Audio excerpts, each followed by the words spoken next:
Egg নোহোৱাকৈ ব্ৰেডৰ এই টোষ্টটো কেনেকৈ বনাব পাৰি চাওঁ আহকচোন। দৈ আধা কাপ ল'লোঁ। আপুনি ব্ৰেড অনুসৰি আন্দাজ কৰি ল'ব। 1 টেবুল স্পুন দিলোঁ বেচন, জিৰা গুড়া, ধনিয়া গুড়া, জলকীয়া গুড়া আৰু হালধি আধা চামুচকৈ দি দিলোঁ। নিমখ সোৱাদ অনুসৰি দিলোঁ। এতিয়া তৰকা দিয়া পেনখনত অকণমান ঘি লৈ ল'লোঁ।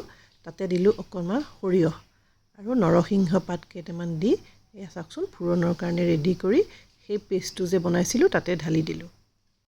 খুব ধুনীয়াকৈ এতিয়া মিক্স কৰি ল'ব লাগিব। প্ৰয়োজন অনুসৰি অকণমান চেনি দিব যদি দৈটো টেঙা হয় তেতিয়া। মই সৰু ব্ৰেড 3খন লৈ ল'লোঁ, ব্ৰাউন ব্ৰেড, আপুনি হোৱাইট ব্ৰেড ল'লেও হ'ব। আৰু এয়া চাওকচোন এই পেষ্টটো এনেকৈ লগাই দিব আৰু নহ'লে যিটো বাতিত আছে তাতে লেটিয়াই পেলাই আপুনি ৰেডি কৰি ল'লেও হ'ব। এয়া চাওক ঠিক এনেকৈ। তাৰ পৰা লাহেকৈ এনেকৈ হাতেৰে উঠাই ল'ব। এতিয়া পেন এখনত অলপমান ঘি ল'ব।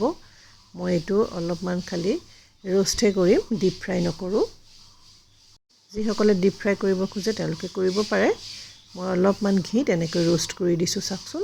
এগ দি পেলাই আমি যেনেকৈ ফ্ৰেঞ্চ টোষ্ট বনাওঁ ঠিক তেনেকুৱা ধৰণৰ হৈ গ'ল। আপুনি নিৰামিষৰ দিনটো তেনেকৈ বনাই খালে খুব সুন্দৰ সোৱাদ এটা উপভোগ কৰিব পাৰিব।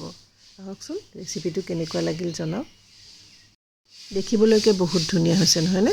খাবলৈও বহুত বেছি সোৱাদ হয়। এবাৰ বনাই খাই নিশ্চয় চাব।